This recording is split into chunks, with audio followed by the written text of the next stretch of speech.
Minorities को जितना benefit BJP governments में मिला, आप प्रीवियस में आप कोई भी उतना फायदा किसी और हुकूमत में नहीं बता सकते।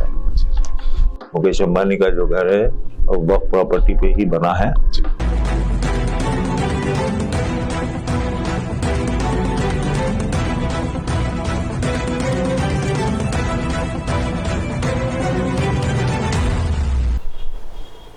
नाजरीन आदाब, मैं सैयद गौस मोइनुद्दीन आपके सामने हाजिर हुआ हूँ एक खास बात और खास मुलाकात लेकर। आज हमारे खास मुलाकात में जनाब हमारे हनीफ अली साहब हाजिर हुए हैं आपसे गुफ्तगू करने के लिए। हनीफ अली साहब की जो है तारीफ या तारुफ की जरूरत नहीं है अल्हम्दुलिल्लाह से। बीजेपी के तेलंगाना स्टेट बॉडी में सीनियर कायद रह चुके हैं। अब इस वक्त जो है आप सेंट्रल वक्फ काउंसिल के मेंबर भी हैं माशाल्लाह से। तो आइए गुफ्तगू को आगे बढ़ाते हुए बात करते हैं। हनीफ अली साहब, मैं आपका पहले तो खैर मकदम करता हूँ इस शो में। तो आप सवालात का सिलसिला डायरेक्टली शुरू करते हैं बिस्मिल्लाह बोलकर। सब ये मुल्क भर में काफी जायदादों के तहफ्फुज़ और तरक्की के लिए वक्फ काउंसिल ऑफ इंडिया क्या इक़दाम कर रहा है?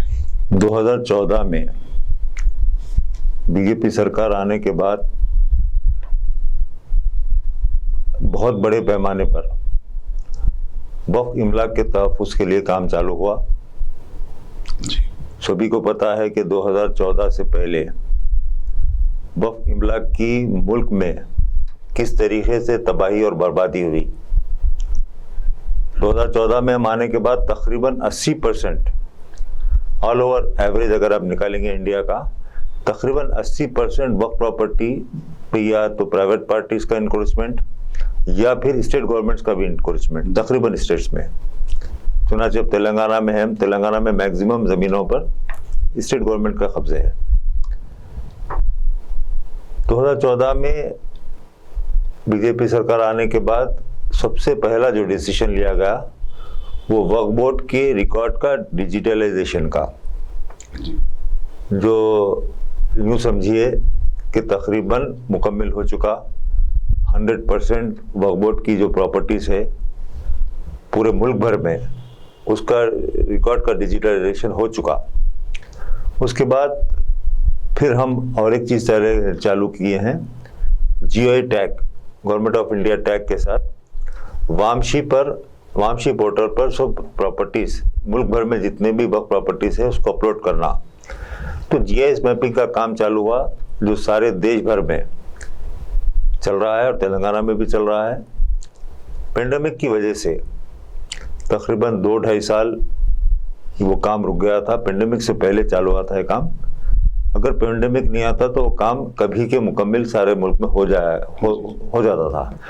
लेकिन अब चूंकि पेंडेमिक के बाद फिर से काम चालू हुआ है तेलंगाना स्टेट वक्फ बोर्ड में। यहाँ पर एक एजेंसी को काम दिया गया है, आईआईटी हैदराबाद। इससे पहले आईआईटी एक दूसरी आईआईटी कंपनी को काम दिए थे और उनका काम सही नहीं होने की वजह से उनका काम भी रोक दिया गया। फिर उसके बाद दोबारा टेंडर कॉल करके आईआईटी हैदराबाद को काम दिया गया है और बहुत अच्छा वो काम भी कर रहे हैं। तो मुल्क भर में तमाम स्टेट में अलग अलग एजेंसीज, कहीं पर अलीगढ़ मुस्लिम यूनिवर्सिटी है, कहीं पर जामिया मिल्लिया काम कर रही है, कहीं पे आईआईटी कानपुर कर रही है और इसी तरीके से मुख्तलिफ एजेंसीज तकरीबन स्टेट गवर्नमेंट्स में स्टेट वक्फ बोर्ड के ताउन से काम चल रहा है। तो हमारा मेन मकसद ये है कि वक्फ प्रॉपर्टीज़ मैक्सिमम बर्बाद हो चुके हैं देश भर में और उसका सही तरीके से प्रोटेक्शन हो और उसका इस्तेमाल भी सही तरीके से हो। 2019 में जब मैं काउंसिल का मेंबर बना तो उस वक्त पहला जो हम डिसीजन लिए वो ये था कि इससे पहले जस्टिस ज़काउल्लाह खान कमेटी बनी थी जो रेंट एंड लीज रूल्स के लिए सारे देश भर में सारे स्टेट के वक्फ बोर्ड्स में जाके उसकी समझो छानबीन की और उसकी एक लाएअमल तैयार किया गया। उसकी रिपोर्ट तैयार हुई और वो रिपोर्ट को 2019 में मंजूरी दी गई और वो अब वक्फ एक्ट में शामिल हो चुका है, वक्फ रेंट एंड लीज रूल्स। आपको तो पता ही है, सभी को पता है, किसी से छुपी भी नहीं है। अगर 1000 रुपए किराया आना है तो 1 रुपए पे 1 रुपया किराए पे चल रहा है। तो इसमें तरमीम की गई और रेंट एंड लीज रूल में अब आप कोई भी आप जाके एप्लीकेशन दे दिए, 1 एकड़ जमीन होना है चलो ये उसका किराया आ सकता 100 रुपए में, अब उसको 2 रुपए में आप दे दे रहे हैं, चेयरमैन साहब साइन कर दे रहे हैं, बोर्ड साइन कर मंजूरी दे दे रहा है, सीईओ साहब प्रोसीडिंग निकाल दे रहे हैं, बस ये होता था। लेकिन आज अगर आपको किराए पे कोई भी चीज लेना है, अंडर टेबल कोई चीज नहीं है, 1000 रुपए के अंदर 1000 तक अगर आपको किराए पे किसी को देना है तो आप वो सबको नहीं दे सकते, हनीफ अली को नहीं दे सकते ताल्लुकात की बुनियाद पे, बल्कि आपको ये करना है कि 1000 रुपए तक के किराए को पे अगर दे रहे हैं उसके पैम्फलेट बांटना है। और हम जो उसमें वेबसाइट में लिखे ढंडोरा पीटना, तो ढंडोरा पीटने का मतलब ये है कि ऑटो रिक्शा है या जो भी है, पूरे लोकेलिटी में अनाउंसमेंट होना, और मसाजिद जितने लोकल मसाजिद है उसमें अनाउंसमेंट होना कि ये जगह हम किराए पे दे रहे हैं, जो भी इंटरेस्टेड है वो एप्लीकेशन देना।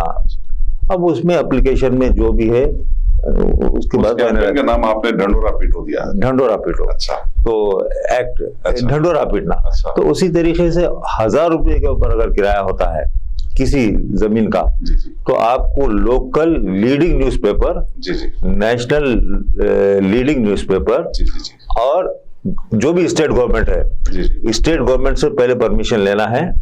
परमिशन लेने के बाद कोई लैंड आप लीज पे दे रहे हैं, स्टेट गवर्नमेंट से परमिशन लेना, फिर उसके बाद local newspaper leading, national newspaper leading, उसमें आप ऐड देना है। उसके बाद उसका समझो कॉल फॉर करना है एप्लीकेशन, उसके बाद ओपन ऑक्शन करना है। ओपन ऑक्शन करने के बाद जो भी सबसे ज्यादा बोली होगी उसी को छोड़ना है।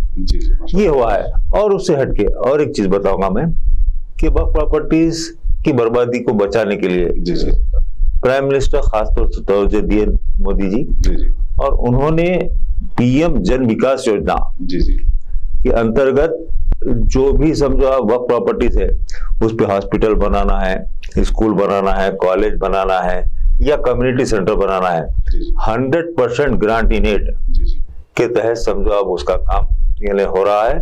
और कर्नाटक में काफी काम हो रहा है, केरला में हो रहा है, अब तेलंगाना में मैं कोशिश कर, तेलंगाना में आपको ये जान के ताज्जुब होगा कि 42 माइनॉरिटी यानी Telangana government minority residential school तो बनाई, लेकिन वो माइनॉरिटी रेसिडेंशियल स्कूल आपको पता है 204 पूरे के पूरे किराए के बिल्डिंगों में है। और मुझे जहां तक इत्तला है 2-2, 3-3 साल का उनको किराया भी बाकी है स्टेट गवर्नमेंट। और हम जो है 42 स्कूल्स इनको रेडी करके दे चुके हैं, जो 883 करोड़ की लागत से तैयार हो चुके हैं, जो शायद आपको पता है नहीं है, नहीं मालूम। 42 वैरायटी रेसिडेंशियल स्कूल रेडी कर चुके हैं। अच्छा, पूरे तेलंगाना डिस्ट्रिक्ट्स में? तो हाँ, मुख्तलिफ जहां जहां भी गवर्नमेंट होगा, नहीं ये गवर्नमेंट की जायदाद भी है, उसमें कुछ वक्फ की भी है, और वक्फ की भी अब जो निकला है तो उसमें भी समझो आप यानी करीब 200 उन्होंने क्लेम करे हैं। कुछ लीगल हर्डल्स है इन लोगों के लोकल में, वो कंप्लीट होता है तो वो भी पीएम जन विकास योजना के अंतर्गत वो भी इसको रेडी करके देंगे। जी साहब, इसमें और एक चीज थी कि अब जैसा कि आप लोग कब्जों के ऊपर जो है काफी नजर रखे हुए हैं, तो दुनिया के एक सबसे बड़े दौलतमंद है मुकेश अंबानी साहब, सुनने में आया कि उनकी रिहायशगाह भी जो है वक्फ बोर्ड के ऊपर बनी हुई है, तो इस वक्फ बोर्ड की जायदाद पे बनी है, तो इसमें वक्फ काउंसिल, सेंट्रल वक्फ काउंसिल क्या कर रहा है, और वहाँ की जो लोकल रियासती वक्फ बोर्ड है क्या इकदाम किए साहब उस सिलसिले में? देखिए आप, ये जो आप जो सवाल किए वो करेक्ट है। मुकेश अंबानी का जो घर है वक्फ प्रॉपर्टी पे ही बना है। अब उसमें स्टेट गवर्नमेंट और फिर से स्टेट वक्फ बोर्ड, इसमें तवज्जो देने की जरूरत है, और हम वो तवज्जो देने के लिए कहे भी हैं। लेकिन आपको तो पता है कि पॉलिटिकल इन्वॉल्वमेंट्स सबसे बड़ी एक वजह होती है। ये कांग्रेस की गवर्नमेंट में हुआ सो है, ये कोई बीजेपी गवर्नमेंट में नहीं हुआ है। तो जो भी है, अब एक चीज जब बन जाती है, चुनाचे आप तेलंगाना में, हैदराबाद में भी कई चीजें आपकी नजरों के सामने हैं कि एक चीज बन जाती है, ये नहीं उसको हटाने के लिए, उसको खत्म करने के लिए बहुत बड़े हर्डल्स है। इसमें जरूरत इस बात की है कि जैसा कि कर्नाटका का सीएम का शायद आप स्पीच सुने होंगे, जो बीजेपी गवर्नमेंट है, उन्होंने अपनी स्पीच में कहा 1-1 इंच वक्फ की प्रॉपर्टी में हासिल करके रहूंगा। तो ये सोच हर स्टेट गवर्नमेंट के को होना चाहिए। और अगर ये सोच उसी तरीके से हमारे उत्तर प्रदेश में योगी जी की सरकार, उन्होंने भी यही ऐलान किया है, उन्होंने अगर बोले कि सीधी तरीके से अगर वो नहीं करेंगे तो बुलडोजर चलाऊंगा, तो ये चीज अगर होती है, मुल्क की तकरीबन 25% जो आराजी है वो वक्फ है, 25%। तो आज जैसा कि पंजाब में सबसे ज्यादा वक्फ इमलाक है, नंबर 1 पे है, अब महाराष्ट्र नंबर 2 पे है, उसी तरीके से सब है। अब आप यहीं के मिसालें ले लीजिए, आपके शहर में कब्जे हो रहे हैं वक्फ प्रॉपर्टी पे, ना वक्फ बोर्ड कुछ करने तैयार है। यानी कई बार समझो मैं भी तवज्जो दिलाता हूँ, सेंट्रल वक्फ काउंसिल से भी लेटर्स आते हैं और कई चीजें होते हैं, लेकिन यहाँ देखिए अब जो स्टेट गवर्नमेंट होती है या स्टेट गवर्नमेंट का कभी भी वक्फ के मामलात में मदाखलत नहीं होना है, क्योंकि गवर्नमेंट अलग है, वक्फ बोर्ड अलग है। तो वक्फ बोर्ड में सिर्फ उनकी मदाखलत क्या है, सीईओ के अपॉइंटमेंट की हद तक। सीईओ के अपॉइंटमेंट के बाद जो भी डिसीजन होते हैं वो बोर्ड डिसीजन लेना है। चूंकि बरसरे इख्तियार पार्टी का बोर्ड होता है, तो वो समझो आप हुकूमत की मार में ही काम करते हैं। हुकूमत की मार से हटकर अगर काम होगा, पॉलिटिकल इन्वॉल्वमेंट की मार के बगैर अगर काम होगा, स्टेट गवर्नमेंट की मदाखलत के बगैर काम होगा, तो वक्फ प्रॉपर्टीज का 100% प्रोटेक्शन हो सकता है। वक्फ एक्ट 1995 खुले अंदाज में बता रहा है कि कोई अगर वक्फ प्रॉपर्टी की सेल डीड होती है तो सेल डीड कैंसिलेशन कराने के लिए कोर्ट को जाने की जरूरत नहीं है। जो चीफ एग्जीक्यूटिव ऑफिसर होता है वक्फ बोर्ड का, उसको पूरे इख्तियारात है, वो डायरेक्ट सेल डीड के कैंसिलेशन के लिए रजिस्ट्रेशन ऑफिस को भेज सकता है और सेल डीड कैंसिल होती है। और यहाँ पर तकरीबन 500 sale deed cancel Telangana state में हुए। लेकिन सेल डीड कैंसिल होना सिर्फ एक वो नहीं है, बल्कि सेल डीड कैंसिलेशन होने के बाद रिकवरी ऑफ पोजीशन के लिए जो भी डिस्ट्रिक्ट कलेक्टर होता है उसको लिखना है और उसका पोजीशन रिकवर करना है। ये चीज सेल डीड कैंसिल करा दी, हम खुश हो गए, यार सेल डीड कैंसिल करा दिए। सेल डीड कैंसिल कराने के बाद रिकवरी ऑफ पोजीशन, उसी तरीके से आपको जो वाइसराय होटल है, वाइसराय होटल का अभी क्या नाम है, मैरियट, वो वक्फ प्रॉपर्टी पे है। तो यानी वो बैंक से लोन लिए हुए थे और ऑक्शन पे था, वो ऑक्शन पे था, यानी फाइनल ऑक्शन था। तो हमारा स्टेट वक्फ बोर्ड जाके रुजू जरूर होके उनका ऑक्शन तो रुका दिए, वक्फ प्रॉपर्टी है बल्कि डॉक्यूमेंट पेश करके ऑक्शन रुका दिए। लेकिन ऑक्शन रुकाने के बाद जब आप ऑक्शन रुका दिए, उसमें 2-5 लाख तो हमारा खर्चा हुआ होगा। जब हम ऑक्शन रुकाने को जा रहे हैं, हमारे काउंसिल को लगा रहे हैं, तो खर्चा हुआ होगा। लेकिन ऑक्शन तो आप रुका दिए, लेकिन उसके रिकवरी ऑफ पोजीशन के वास्ते कुछ डाले या उसके कोई सेल डीड कैंसिलेशन के लिए नहीं डाले। तो आज हम ऑक्शन रुका दिए, लेकिन उसकी जो इनकम आ रही है वो मैरियट होटल के मैनेजमेंट को जा रही है। तो हम सिर्फ ऑक्शन रुका दिए, लेकिन उसके बाद क्या करना है हम नहीं करें। ये भी गलती है। अच्छा, तो सब वैसे ही जो है रियासत में जो तेलंगाना के जो लाखों करोड़ रुपए के जो जायदादें हैं, इसमें जो तेलंगाना वक्फ बोर्ड जिसमें नाकाम हो रहा है वक्फ बोर्ड के जायदादें हासिल करने में हो या रेंट कंट्रोल करने में हो, तो इसमें वक्फ काउंसिल इसको कैसा दिखता है और क्या इकदाम कर रहे हैं? 1-2 एग्जांपल ये देखिए, सुनिए आप, वक्फ काउंसिल का काम है, अथॉरिटी बॉडी है। हम जो है उनको बार बार हर चीज में इंटीमेट करते हैं, जैसा कि सिस्टम जैसा है कि जो भी लेटर इशू होता है चीफ एग्जीक्यूटिव ऑफिसर की तरफ से स्टेट में इशू होता है, उसी तरीके से हम सेक्रेटरी सेंट्रल वक्फ काउंसिल के द्वारा वो लेटर इशू कराते हैं। और कई लेटर्स तेलंगाना स्टेट वक्फ बोर्ड में भी है, जैसा कि रिकॉर्ड रूम सील्ड है, उसके भी लिए लेटर आया, कुछ भी नहीं हुआ आज तक, जैसे कि जूं का तू है। तो बताया ना मैं, स्टेट गवर्नमेंट की जो मार बोर्ड पर रहती है, तो बोर्ड आजादाना तरीके से काम करने का काम बोर्ड का है, लेकिन बोर्ड आजादाना तौर पर काम नहीं करता है।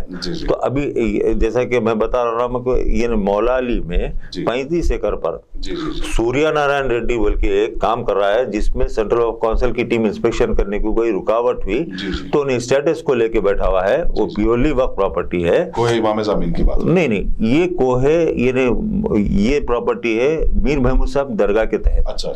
तो ये मौलाली में है 35 एकड़ पे, सूर्या नारायण रेड्डी और वहाँ के जो लोकल एमएलए है मेनेबल्ले हनुमंत राव, ये दोनों की गठजोड़ से काम हो रहा है। यानी वहां पर स्टेटस को है, तो स्टेटस को में काम कैसा होता? जी। हम जब जाके इंस्पेक्शन करें तो काम हो रहा था, हमको अंदर जाने से रुकावट पैदा हुई। अब वो गेम क्या करे जी। कि वक्फ बोर्ड के और इनके बीच में स्टेटस को है, जी जी ये क्या करे, जाके सूर्यनारायण रेड्डी जी जी जाके स्टे लिए किसके खिलाफ? रेवेन्यू के खिलाफ, पुलिस के खिलाफ, जीएचएमसी के खिलाफ। अच्छा तो अब लेके मेरे पास स्टे है, अरे स्टे किसके खिलाफ है? जीएचएमसी के खिलाफ है, पुलिस रेवेन्यू के खिलाफ है, पुलिस के खिलाफ है। प्रॉपर्टी किसकी है? जी। वक्फ की प्रॉपर्टी है। वक्फ की प्रॉपर्टी के मामले में स्टेटस को है। जी। तो हमारा काउंसिल क्या कर रहा है यहाँ का? कुछ नहीं। तो पहले तो हमारे पास काउंसिल्स की कमी है। जी देखिए, अब स्टेट गवर्नमेंट कोई भी काउंसिल को सिलेक्ट करता है जी जी या सेंट्रल गवर्नमेंट कोई भी काउंसिल को सिलेक्ट करता है, तो उसको बाकायदा एडवर्टाइजमेंट आता है कि इतने केसेस लड़े हुए हैं, रहना इतने जजमेंट्स इनका इनके पूरा ऊपर बायोडाटा आता है। नहीं कितने नहीं वो cases पैदा कराए, इन्होंने कितना नहीं हो गया कितने केसेस लड़े, जी जी इतने केसेस कम से कम लड़े हुए रहना, जी और इतने केसेस कम से कम जीते हुए रहना, अच्छा ये सब आता है पूरा क्राइटेरिया है वो। क्राइटेरिया। तो वही क्राइटेरिया में जो उतरता है वही अप्लाई कर सकता। जी जी उसके बाद उसमें सिलेक्शन होता है। जी, जी। यहाँ तो गौस भाई का वकील है, बिठा दो काउंसिल। हाँ। हनीफ अली का वकील है, रिकमेंड कर दिया, बिठा दियो काउंसिल। जी, अरे जी। ऐसा वक्फ बोर्ड नहीं चल सकता। जी जी वक्फ बोर्ड में बहुत ही अच्छे काउंसिल्स की जरूरत है। जी, जी। यानी वक्फ बोर्ड में आप हाईकोर्ट में केस फाइल कर रहे हैं, आपको मैं लिस्ट बताऊंगा, नंबर तक नहीं आ रहा केस में। जी जी तो इस तरीके से रही तो हमारी प्रॉपर्टी कहाँ रहेगी? बर्बाद होगी। कोहिमा मिज़ामिन का भी आपको पता ही है जी जी कि इनके पास रिकॉर्ड का एक पेपर मौजूद नहीं था। जी जी वो पूरा रिकॉर्ड मैं लाया, वो पूरा रिकॉर्ड मैं लाया, और रिस्टोरेशन पिटीशन भी जो है उसकी ड्राफ्टिंग हमारी है, और हमारा काउंसिल मेहदी हुसैन जो एजीपी भी है, रिस्पोंडेंट नंबर 7 की तरफ से उन्होंने काउंसिल थे, वो ठहर के समझो अब रजिस्ट्रेशन ऑर्डर हुआ। जी, जी। तो ये चीजें हैं। आज रिकॉर्ड है क्या, पूछिए उनके पास। जी जी और रिकॉर्ड मैं बताता हूँ आपको, सनद भी बनाता हूँ, मुंतखब भी बताऊंगा, गज़ेट बताऊंगा, पूरे पेपर्स। यानी एक मेंबर साहब तो बोले कि 82 एकड़ है कोहिमा मिज़ामिन की प्रॉपर्टी, मैं प्रूफ करके बता दिया करीब 600 एकड़ है। जी जी सब अब मोमनी तौर के ऊपर जो है माइनॉरिटीज खासतौर से सोचते हैं कि बीजेपी के राज में, यानी कि डायरेक्टली अगर बोला जाए तो मोदी साहब के जो है राज में माइनॉरिटीज के साथ कई मामलात में नाइंसाफी हो रही है। और अब तो हालांकि ये भी हो गया है कि जो नेशनल अपने यूनियन मिनिस्ट्री है उसमें एक भी मुसलमान नहीं है। तो इसे आप कैसा देखते हैं साहब? देखिए सुनिए, असल क्या है, मुख्तार अब्बास नकवी साहब एक खद्दावर नेता है बीजेपी के मुस्लिम, और तकरीबन करीब 8 साल वो यूनियन मिनिस्ट्री में रहे। इससे पहले 1998 में भी अटल बिहारी वाजपेयी की मिनिस्ट्री में इंफॉर्मेशन एंड ब्रॉडकास्टिंग मिनिस्टर रह चुके हैं। तो आज नकवी साहब को कुछ ऑर्गेनाइजेशन में काम करने की जरूरत थी, क्योंकि कुछ ऑर्गेनाइजेशन के भी काम होते हैं, जैसा मैं हूँ। जी जी अब देखिए, मेरा काउंसिल मेंबर हूँ, उससे पहले ऑर्गेनाइजेशन में काम करता था, अब फिर काउंसिल मेंबर के बाद फिर ऑर्गेनाइजेशन में काम करूंगा। जी जी तो अगर यानी नकवी साहब को हटाने की कोई ऐसी वजह नहीं है कि मुसलमान चेहरा नहीं रहना। जी जी वही नकवी साहब, आप रामपुर की सीट 98 में नकवी साहब जीते थे, वो जी जी जी 98 में, फिर उसके बाद आप जीते। जी तो नकवी साहब की बहुत बड़ी मेहनत है वो सीट में। जी। अभी एक असेंबली की सीट जी वो हम जीते ही नहीं कभी भी, जी वो अब जीत के बताए। जी। तो देखा, यहाँ पर ऑर्गेनाइजेशन में भी हम लोग को जाना है। जी जी नकवी साहब भी ऑर्गेनाइजेशन में गए हैं। नकवी साहब यानी यूनियन कैबिनेट में मुसलमान, और एक राज्यसभा एमपी भी हम दिए अभी गुलाम अली को, जी जी श्रीनगर से। जी जी तो देखिए, अब आज मुसलमान मंत्री नहीं है, जी जी लेकिन आने वाले वक्त में समझो फिर मुसलमान मंत्री आएगा। जी जी यानी मुसलमानों को दरकिनार करने का कोई मतलब नहीं है। अगर दरकिनार करने का मतलब होता तो गुजरात असेंबली इलेक्शन में 25% मुस्लिम वोट हमको मिला। जी जी वो तो शायद आप मीडिया में देख भी लिए होंगे। उत्तर प्रदेश असेंबली इलेक्शन में 8% मुस्लिम वोट मिला। जी तो देखिए, अब मुसलमानों के देखिए स्कीम्स में कोई कमी नहीं है, जी काफी स्कीम्स है। अब उसमें कोई थोड़ा रद्दोबदल होता है, जी जी लेकिन इन्हें ओवरऑल अगर आप देखेंगे तो माइनॉरिटीज के लिए हो या मुसलमानों के लिए, चाहे वो अटल जी की सरकार रहने जी, दीजिए जी। या आज मोदी जी की सरकार रहने दीजिए, जी, माइनॉरिटीज को जितना बेनिफिट बीजेपी गवर्नमेंट्स में मिला, जी। आप प्रीवियस में आप कोई भी उतना फायदा किसी और हुकूमत में नहीं बता सकते। जी जी सब हाल ही में अब तेलंगाना में भी देखा गया कि एक आशुर खाना जो है शहीद कर दिया गया है और काफी मसाजिद के मसले भी चल रहे हैं, तो लोगों के दिलों की जो है ये काफी धड़कन की जैसी बात हो गई कि भाई मस्जिद नहीं बन रही, सेक्रेटेरिएट बन के तैयार हो गया, उसका जो है अनकरीब इनॉग्रेशन भी होगा। तो मस्जिद की बात है और जो है फिर मंदिर की भी बात है वहाँ पे, और दूसरा हमारा जो है अंबरपेट पे मस्जिद है, एक आशुर खाना है, तो इसको वक्फ काउंसिल कैसा देखता है? ये देखिए, अंबरपेट की जो मस्जिद और आशुर खाने की बात है, जो 2.5-3 साल पहले जो समझो शहीद किया गया था, तो मैं गया था वहाँ पर, तो उसके बिल्कुल वो मस्जिद के बिल्कुल रोड क्रॉस करते सामने मुसलमानों का घर है। जी जी। तो मैं उनसे दरियाफ्त किया कि भैया आप लोग है और ये मस्जिद वगैरह, तो उनका ये कहना था कि 46 साल से मेरी एज है जी, और उससे पहले से हम लोग यहाँ रहते हैं। जी जी। मेरे को आज तक नहीं मालूम कि यहाँ मस्जिद भी थी। अच्छा। मस्जिद थी, ये देखिए, एक खाने की मस्जिद जरूर थी, लेकिन वो एक मुसलमान साहब अपना घर बना चुके थे। अच्छा। उसमें कभी नमाज नहीं हुई।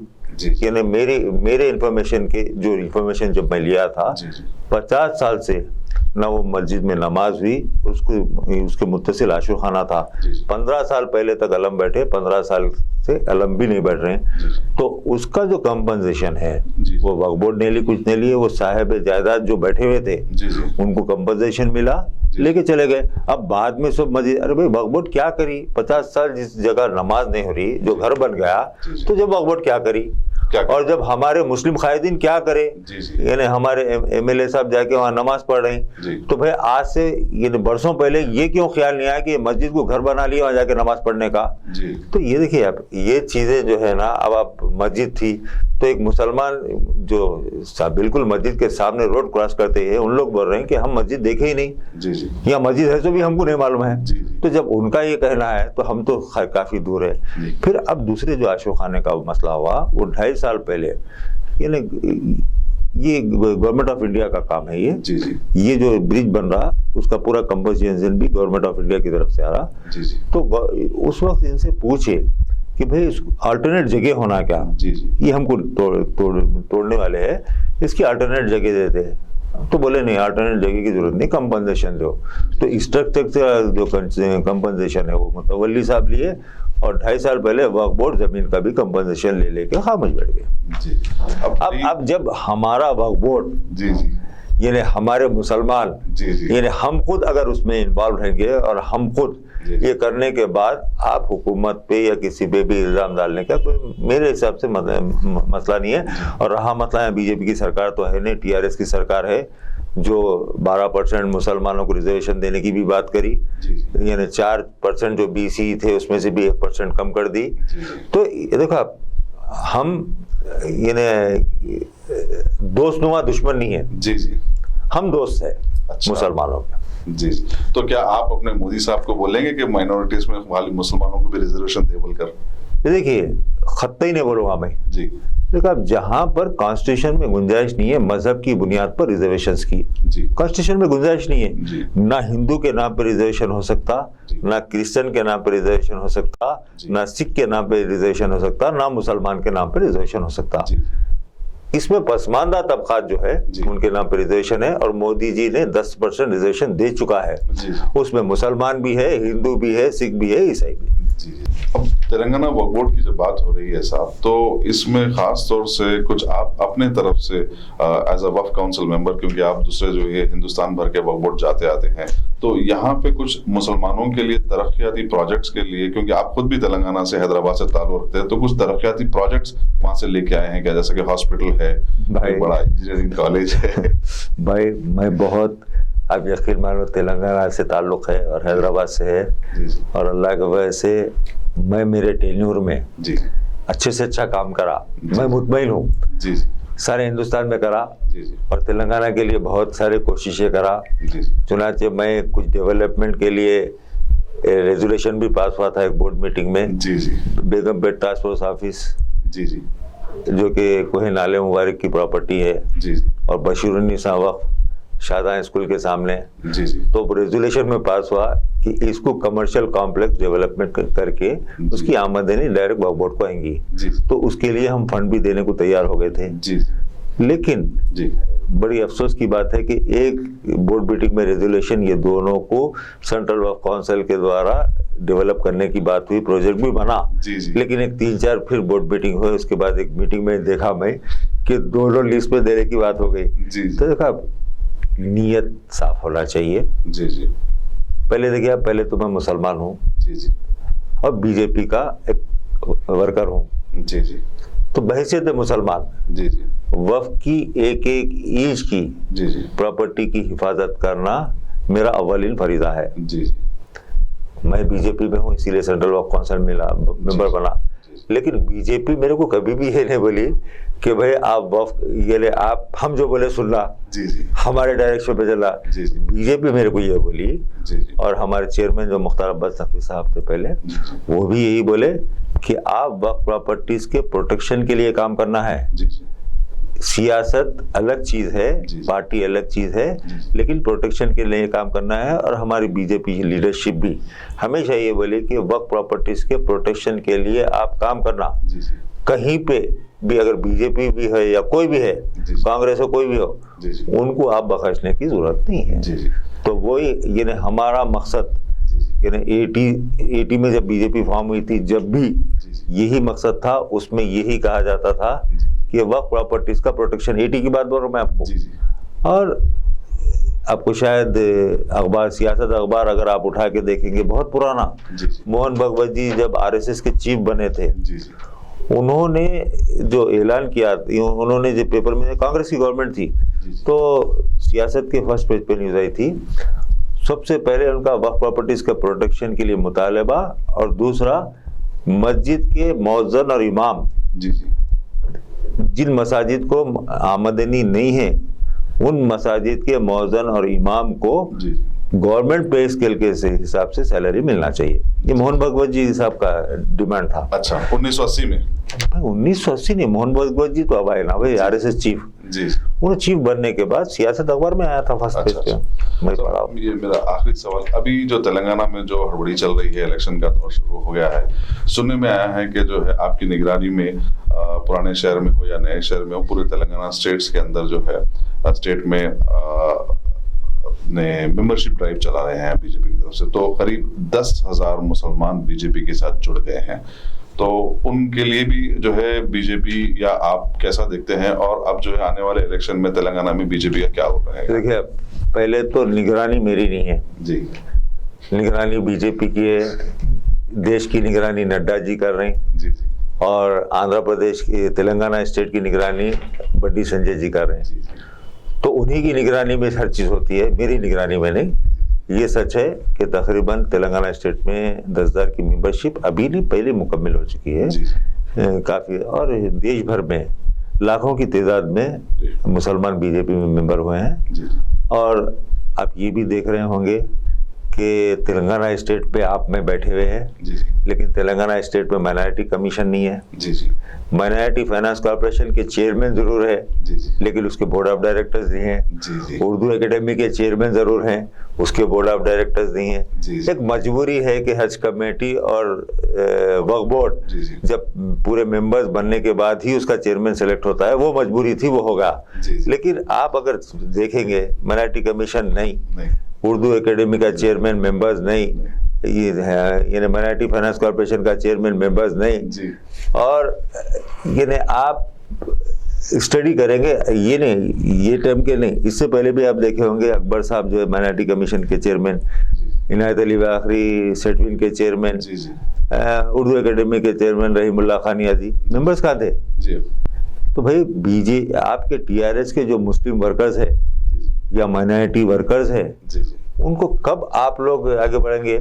और आप अगर फिर साइड में इधर आ जाइए, हमला तो दुश्मन है माइनॉरिटीज के, मुसलमानों के, लेकिन कर्नाटका में एक बोर्ड भी खाली बता दीजिए मुसलमानों का, उत्तर प्रदेश में एक बोर्ड खाली बता दीजिए मुसलमानों का, हमारी जहाँ जहाँ सरकारें हैं वहाँ एक बोर्ड भी आप खाली नहीं बता सकते। तो आप क्या खुला इस बात से जो है इस मंच से टीआरएस के माइनॉरिटी कायदीन को बीजेपी ज्वाइन करो बोलने की दावत देते हैं? नहीं, देखिए मैं दावत नहीं देता जी, यानी ना मैं जो जी बीजेपी को अगर समझता है, जी क्योंकि देखिए आप बीजेपी में 42 साल गुजार लिया मैं, जी जी 42 ईयर्स होगा, 43 रनिंग है, जी जी इंशाल्लाह चंद महीनों के बाद 43 भी कंप्लीट हो जाएंगे। इंशाल्लाह। तो मेरा देखिए मैं ये बोलता हूँ कि भाई मैं मुसलमान हूँ, बीजेपी में हूँ, मेरे साथ बीजेपी शुरू से इंसाफ करी है, आज भी कर रही है, और जो बीजेपी में मुसलमान हैं उनके साथ बीजेपी बराबर इंसाफ करती है और करती रहेगी।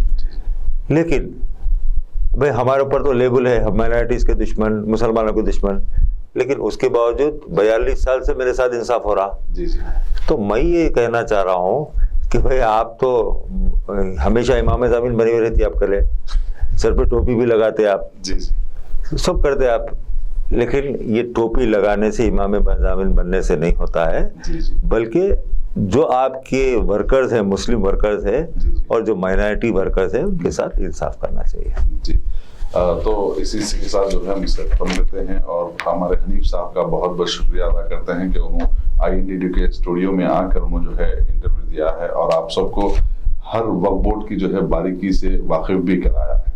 शुक्रिया।